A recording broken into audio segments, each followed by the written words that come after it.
حي على الفلاح.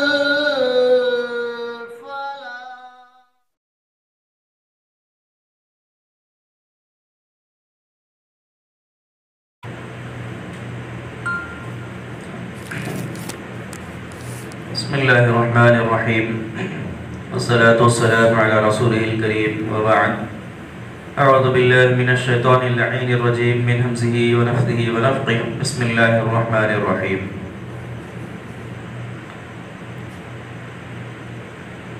أولئك لهم نصيب مما كسبوا والله سريع الحساب.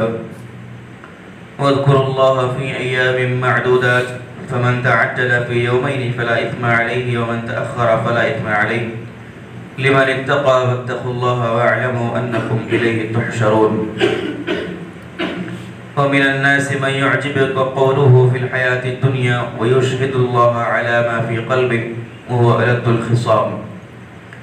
وإذا تولى سعى في الأرض ليفسد فيها ويهلك الحرث والنسل والله لا يحب الفساد. پچھلی آیتوں کے اندر اللہ رب العالمین نے حج کے مختلف احکامات اور مسائل بیان فرمائے اور زمانہ جاہلیت کے اندر کفار اور مشرکین میں حج کے تعلق سے جو بھی باطل رسمیں رائج تھی اللہ تعالیٰ نے ان جاہلیت کی باطل رسموں کو ختم کیا اور اس کو اسلامی طریقے سے اللہ رب العالمین نے اس کو ڈھال دیا اور فرمایا کہ کفار و مشرکین کا یہ عمل ہے، لہٰذا اس عمل کے بدلے میں مومنوں کو چاہیے کہ وہ ایسا عمل کریں. تو مختلف جو کفار و مشرکین کے باطل عقائد تھے، باطل رسمیں تھیں، اللہ تعالیٰ نے حج کی اس عبادت کے اندر ان تمام کو ختم کر دیا اور اسلام کے بنیادوں پر اس کے نئے احکامات حج کے تعلق سے اللہ رب العالمین نے بیان فرمائے. پھر کہا کہ وَاذْكُرُوا اللَّهَ فِي أَيَّامٍ مَعْدُودَاتٍ کہ ایک مخصوص ایام کے اندر اللہ رب العالمین کا ذکر کرو. فَمَنْ تَعَجَّلَ فِي يَوْمَيْنِ فَلَا إِثْمَ عَلَيْهِ اور جو آدمی 2 دن جلدی کر لے اس پر کوئی گناہ نہیں. وَمَنْ تَأَخَّرَ فَلَا إِثْمَ عَلَيْهِ اور جو 2 دن تاخیر کر لے اس کے لیے بھی کوئی گناہ نہیں ہے. لِمَنِ اتَّقَى یہ اس کے لیے ہے جو اللہ رب العالمین کا تقوی اختیار کرتا ہے. وَاتَّقُوا اللَّهَ وَاعْلَمُوا أَنَّكُمْ إِلَيْهِ تُحْشَرُونَ تم اللہ رب العالمین سے ڈرو اور یہ بات یقین جان لو کہ یقیناً تم اللہ رب العالمین ہی کی طرف لوٹائے جاؤ گے. اللہ رب العالمین نے آیت کریمہ کے اندر رمی جمرات کے بارے میں بیان فرمایا کہ رمی جمرات جو کہ ایام تشریق میں کیا جاتا ہے 11، 12 اور 13 ذی الحجہ کے اندر اللہ رب العالمین نے اس بات کی اجازت دی کہ اگر کوئی آدمی صرف 2 دن رمی جمرات کرتا ہے 11 اور 12 ذی الحجہ کو تو اللہ نے اس کی اجازت دی وہ کر سکتا ہے. اور اگر کوئی 3 دن وہاں رہ کر رمی جمرات کرنا چاہتا ہے تو اس کے لیے اور بھی زیادہ بہتر ہے، وہ 3 دن وہاں پر رہ سکتا ہے. پھر اللہ نے کہا کہ یہ رخصت، یہ جو اجازت ہے ایسے لوگوں کے لیے ہے کہ جو اللہ رب العالمین کا ڈر اور خوف رکھتے ہیں، اللہ کا تقوی رکھتے ہیں. اور اللہ نے اس بات کی تاکید کی کہ تم اللہ تعالیٰ سے ڈرو، اللہ کا تقوی اپنے دلوں میں پیدا کرو اور یہ بات ہمیشہ اپنے ذہنوں میں تازہ رکھو کہ تم کو لوٹ کر تو اللہ ہی کی طرف جانا ہے. لہٰذا اللہ کا خوف، اللہ کا ڈر ہر انسان کے دل میں ہونا چاہیے اور اس بات کا خیال ہمیشہ دل میں رہنا چاہیے کہ انسان کو بالآخر لوٹ کر اللہ ہی کی طرف جانا ہے. دنیا کے اندر چاہے وہ کتنا ہی بڑا اہل دولت ہو جائے، دنیا کے اندر کتنا ہی بڑا دولت مند یا ثروت مند ہو جائے، دنیا کے اندر کتنا ہی بڑا عہدے والا ہو جائے، دنیا کے اندر اس کا کتنا ہی زیادہ نام کیوں نہ ہو، اس کو بالآخر لوٹ کر تو اللہ ہی کی طرف جانا ہے. لہٰذا ہر انسان کے لیے یہ بات لازم ہے کہ اللہ کا ڈر، اللہ کا خوف اپنے دلوں میں رکھے. یقیناً یہ اللہ کا خوف ایسی چیز ہے کہ اگر دلوں میں یہ چیز آ جائے گی، تقوی دلوں میں آ جائے گا، اللہ کا خوف دل میں آ جائے گا تو انسان بہت سارے گناہوں سے اپنے آپ کو بچا سکے گا. پھر اللہ نے کہا کہ وَمِنَ النَّاسِ مَن يُعْجِبُكَ قَوْلُهُ فِي الْحَيَاةِ الدُّنْيَا وَيُشْهِدُ اللَّهَ عَلَى مَا فِي قَلْبِهِ وَهُوَ أَلَدُّ الْخِصَامِ کہا کہ انسانوں میں سے بعض لوگ ایسے بھی ہیں کہ جن کی باتیں دنیاوی معاملات میں آپ کو بڑی پسند آ جائیں گی، وَيُشْهِدُ اللَّهَ عَلَى مَا فِي قَلْبِهِ، اور وہ اپنی دل کی باتوں پر اللہ کو گواہ رکھتا ہے، وَهُوَ أَلَدُّ الْخِصَامِ، حالانکہ وہ سخت جھگڑالو قسم کا آدمی ہے۔ پھر اللہ نے کہا کہ وَإِذَا تَوَلَّى سَعَى فِي الْأَرْضِ لِيُفْسِدَ فِيهَا، جب وہ اعراض کرتا ہے تو اس بات کی کوشش کرتا ہے کہ زمین میں فتنہ اور فساد پھیلایا جائے، وَيُهْلِكَ الْحَرْثَ وَالنَّسْلَ، اور کھیتی کو اور نسلوں کو ہلاک اور برباد کیا جائے، اللہ لا يحب الفساد، اور اللہ رب العالمین فتنہ اور فساد کو پسند نہیں فرماتا۔ یہ منافقین کی چند صفات اللہ رب العالمین نے بیان فرمائی۔ بعض مفسرین نے لکھا کہ یہ جو صفات بیان کی گئی ہے وہ ایک منافق اخنس ابن شریح کے بارے میں یہ آیت نازل ہوئی، لیکن کسی ایک خاص آدمی کے ساتھ اس کو خاص کرنے کے بجائے عام منافقین کے یہ صفات اللہ نے بیان فرمائی ہے۔ کہا کہ جو آدمی اپنی زبان سے ایسی باتیں کرتا ہے کہ دنیاوی معاملات میں اگر وہ باتیں کرے تو اس کی بات لوگوں کو پسند آ جائے، یہ اس کی خاصیت ہوتی ہے منافقین کی، یعنی زبانی وہ لفاظ ہوتا ہے،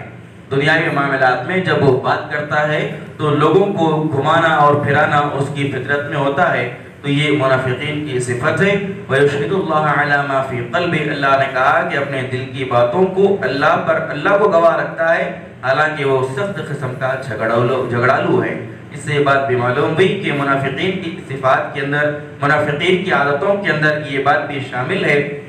کہ وہ اپنی ہر بات کو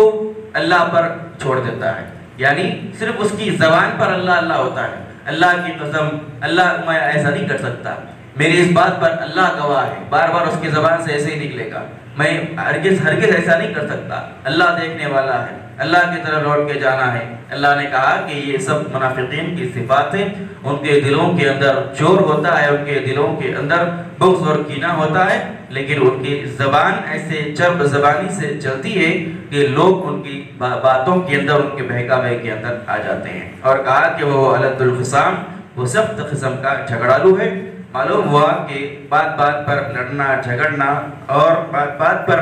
لڑائی جھگڑے کو ہوا دینا یہ بھی منافقین کی صفات ہے۔ پھر فرمایا کہ وَإِذَا تَوَلَّى، اور منافقین کی صفات یہ بھی ہے کہ وہ ہمیشہ زمین میں فتنہ اور فساد پھیلانے کی کوشش میں رہتے ہیں، یعنی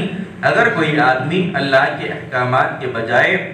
اللہ رب العالمین کے احکامات سے منہ موڑتا ہے تو وہ سیدھے طور پر زمین میں فتنہ اور فساد پھیلانے والا بن جاتا ہے۔ اللہ کا جو بھی حکم ہو،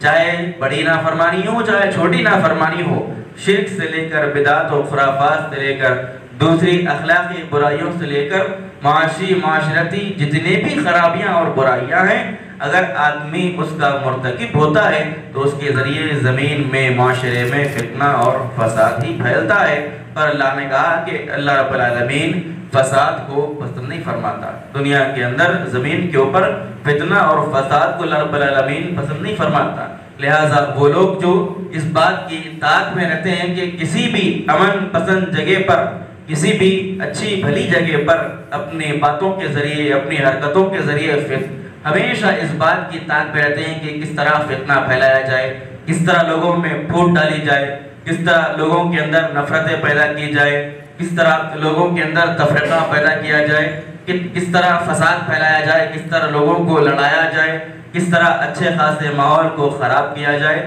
اس قسم کے جو فتنہ پرور لوگ ہوتے ہیں، اللہ نے کہا ہے کہ یہ بھی منافقین کی صفات ہے۔ لہٰذا فتنہ اور فساد پھیلانا یہ اللہ رب العالمین کو ہرگز پسند نہیں ہے۔ پھر اللہ نے کہا کہ وَإِذَا قِيلَ لَهُ اتَّقِ اللَّهَ أَخَذَتْهُ الْعِزَّةُ بِالْإِثْمِ فَحَسْبُهُ جَهَنَّمُ وَلَبِئْسَ الْمِهَادُ، جب اس سے کہا جاتا ہے کہ تو اللہ سے ڈر، تو أَخَذَتْهُ الْعِزَّةُ بِالْإِثْمِ، اس کا تکبر اور اس کا تعصب جو ہے اس کو گناہ پر آمادہ کرتا ہے۔ اللہ نے کہا کہ فَحَسْبُهُ جَهَنَّمُ، جہنم کی آگ اس کے لیے کافی ہے، وَلَبِئْسَ الْمِهَادُ، اور یہ بڑی بری لوٹنے کی جگہ ہے۔ اللہ نے کہا کہ ایسے منافقین اور ایسے بدکاروں کو جب ان سے اس بات کا حکم دیا جاتا ہے کہ تو اللہ سے ڈر، تو اس کو جو اس کے دل میں تکبر اور گھمنڈ رہتا ہے، یا تعصب جو رہتا ہے، یہ تعصب اور گھمنڈ جو ہے اس کو اللہ کے تقوی سے، اللہ کے ڈر سے دور رکھتا ہے، اور وہ اپنے گھمنڈ کی بنا پر اور اپنے تعصب کی بنا پر تقوی اختیار کرنے سے دور رہ جاتا ہے۔ اس سے یہ بات بھی معلوم ہوئی کہ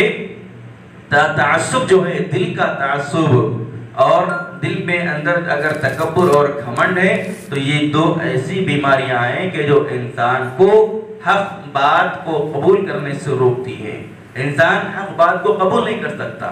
انسان حق راستے کو قبول نہیں کر سکتا، حالانکہ اس کے سامنے حق واضح ہوتا ہے، لیکن اس کے دل میں تعصب ہوتا ہے اور اس کے دل میں گھمنڈ ہوتا ہے کہ میں جس چیز پر ہوں وہی صحیح ہے، میں جس چیز پر مدتوں سے قائم ہوں، مدتوں سے چل رہا ہوں، وہ چیز غلط کیسے ہو سکتی ہے۔ اس قسم کا جو تعصب ہوتا ہے، تعصب انسان کو حق سے دور لے کے جاتا ہے، بالآخر وہ جہنم کا شکار بن جاتا ہے۔ تو اللہ نے کہا کہ منافقین کی صفات کے اندر یہ بھی صفت ہے کہ جب اس کو اللہ رب العالمین کا ڈر اور خوف دلایا جاتا ہے تو اس کے دل میں جو تکبر اور گھمنڈ ہوتا ہے، یا اس کے دل کے اندر جو تعصب ہوتا ہے، آبا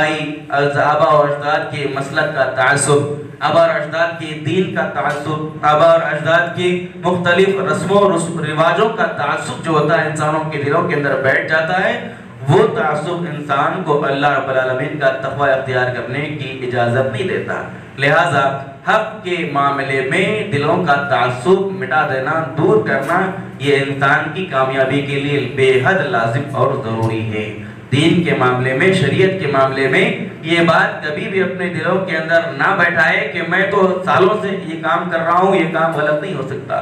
یہ کام ہمارے باپ داداؤں سے کیا جا رہا ہے، یہ کام غلط نہیں ہو سکتا۔ اس قسم کا جو تعصب ہے وہ انسان کو ہلاک اور برباد کرتا ہے، بالآخر اس کو جہنم کی طرف لے کر چلا جاتا ہے۔ حق کے معاملے میں کھلے دل کے ساتھ حق کو پڑھنا، کھلے دل کے ساتھ حق کو سننے کی کوشش کرنا، کھلے دل کے ساتھ دلائل کی روشنی میں، قرآن و حدیث کی روشنی میں حق بات کو معلوم کرنے کی کوشش کرنا، یہ ہر انسان کے لیے لازم اور ضروری ہے۔ اللہ رب العالمین کے پاس مسلکی تعصب اور مذہبی تعصب کی بنا پر جو لوگ اللہ کے پاس جائیں گے وہ ہلاک اور برباد ہو جائیں گے۔ اللہ کے پاس یہ دلیل نہیں چلے گی کہ میرے باپ دادا اسی مسلک پر تھے تو میں بھی اسی مسلک پر تھا، میرے باپ دادا اس راستے پر تھے تو میں بھی اسی راستے پر تھا، میرے باپ دادا یہ رسم و رواج کرتے تھے تو میں بھی یہ رسم و رواج کرتا تھا، میرے باپ دادا اس طریقے سے دین میں شریعت کا عمل کرتے تھے تو میں بھی اسی طریقے سے دین کا شریعت کا عمل کروں گا۔